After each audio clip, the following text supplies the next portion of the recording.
Assalamualaikum warahmatullahi wabarakatuh.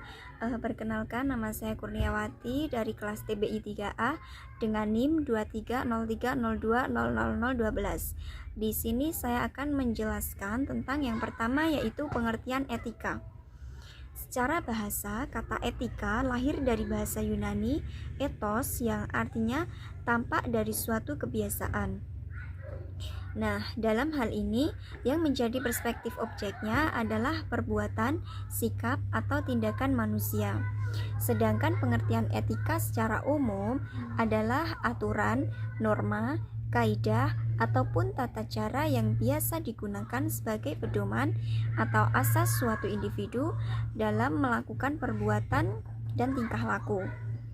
Dan menurut salah satu ahli, yakni Profesor Robert Salomon, mengemukakan bahwa etika adalah karakter atau kepribadian suatu individu atau hukum sosial yang mengendalikan, mengatur, juga membahas terkait perilaku individu.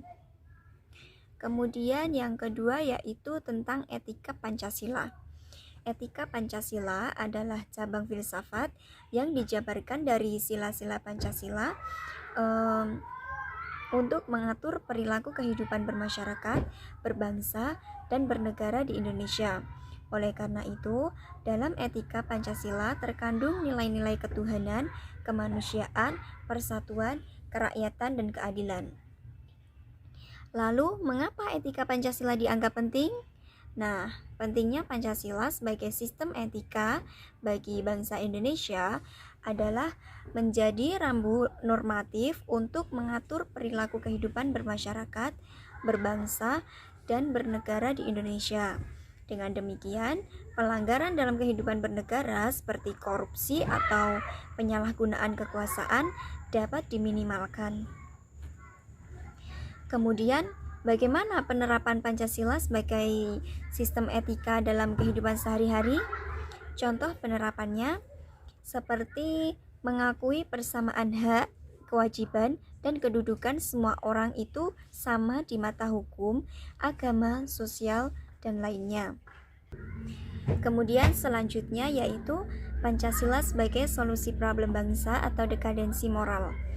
Pengertian moral menurut Kamus Besar Bahasa Indonesia adalah ajaran baik buruk yang diterima umum mengenai perbuatan, sikap, kewajiban, akhlak, budi pekerti, susila, dan lain-lainnya. Kondisi mental yang membuat orang tetap berani, bersemangat, bergairah, berdisiplin. Ajaran kesusilaan yang dapat ditarik dari suatu cerita. Nah, moral sendiri adalah istilah manusia menyebut ke manusia atau orang lainnya dalam tindakan yang mempunyai nilai positif. Manusia yang tidak memiliki moral disebut amoral, yang artinya dia tidak bermoral dan tidak memiliki nilai positif di mata manusia lainnya. Sehingga moral adalah hal mutlak yang harus dimiliki oleh manusia. Moral secara eksplisit adalah hal-hal yang berhubungan dengan proses sosialisasi individu, karena tanpa moral, manusia tidak bisa melakukan proses sosialisasi. Jadi, moral adalah perbuatan atau tingkah laku atau ucapan seseorang dalam berinteraksi dengan manusia. Apabila yang dilakukan seseorang itu sesuai dengan nilai rasa yang berlaku di masyarakat tersebut dan dapat diterima serta menyenangkan lingkungan masyarakatnya, maka orang itu dinilai mempunyai moral yang baik. Begitu juga sebaliknya, ketika seseorang tidak mampu berperilaku sesuai dengan nilai dan norma dalam artian melanggar, maka itulah awal dari terjadinya kerusakan moral. Kemudian selanjutnya yaitu Pancasila sebagai solusi problem bangsa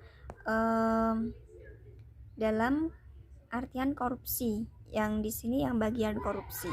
Nah, pengertian korupsi secara harfiah diartikan sebagai kebusukan, keburukan, kebejatan, ketidakjujuran, dapat diusap, tidak bermoral, penyimpangan dari kesucian. Nah, kasus korupsi yang terjadi di Indonesia semakin menunjukkan eskalasi yang begitu tinggi.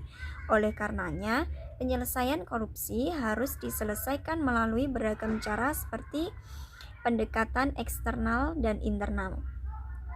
Nah, pendekatan eksternal yang dimaksud adalah adanya unsur dari luar diri manusia yang memiliki kekuatan memaksa orang untuk tidak korupsi. Kekuatan ini misalnya hukum, budaya, dan watak masyarakat.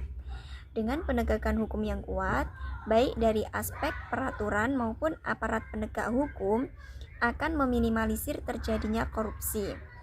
Demikian pula, terjadinya budaya dan watak masyarakat yang anti korupsi juga menjadikan seseorang enggan untuk melakukan korupsi.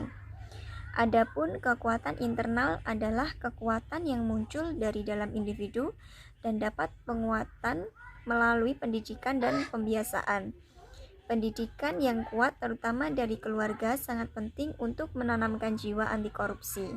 Diperkuat dengan cara pendidikan formal di sekolah ataupun non formal di luar sekolah. Mungkin cukup itu yang bisa saya sampaikan tentang pengertian etika Pancasila dan Pancasila sebagai solusi problem bangsa.